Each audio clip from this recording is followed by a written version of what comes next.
So, I don't know about you, but I used to hate creating social media graphics to promote like my YouTube videos because every single freaking platform had different sizes and so it would take me hours to do so. Luckily, I've come up with a solution that systematizes the way I create graphics so fast that I get it done in less than 20 minutes.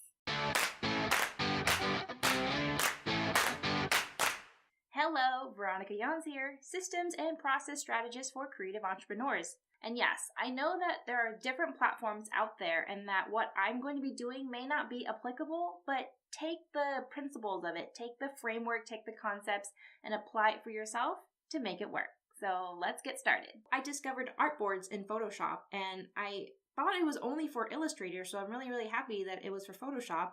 And so what I do is I research all the different size dimensions on the platforms that I want to post on, like Pinterest, Facebook, maybe Twitter, Instagram, even YouTube video thumbnail sizes. Everything that I need is going to be created in this one space with different artboards.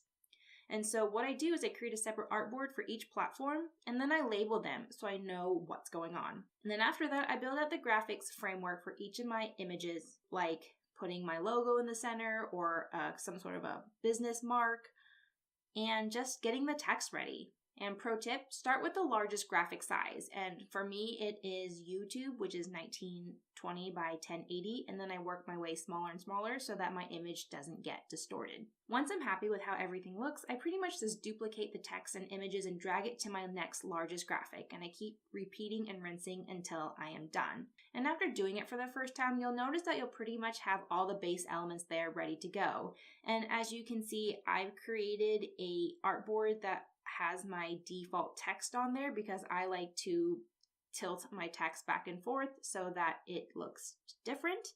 And so when that happens and resizing it, it often can look distorted and not rectangular, but rather like some sort of a polygon that I don't like. So then the last thing I do is I export all my images as PNGs because I already have pre-labeled my artboard so I know exactly which image is going to be optimized for which platform. So all I need to do is pretty much type in the beginning part of it and copy that into all of my files. And I know I went really fast in what I was just showing you. So if you want the full video along with the Photoshop graphic template, sign up for my free resource library with the link below to get access to that and everything else that I've made available to you to help you get your business operations going and working efficiently for you.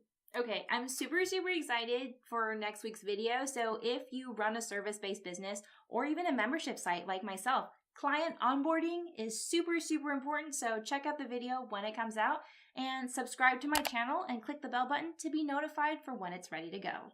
If you found this video helpful, give me a thumbs up or leave me a comment. It really helps me figure out what content to create for you in terms of your business systems and operations. And that's all I got for you. So I'm going to see you in the next video next week. I'm super excited. Bye.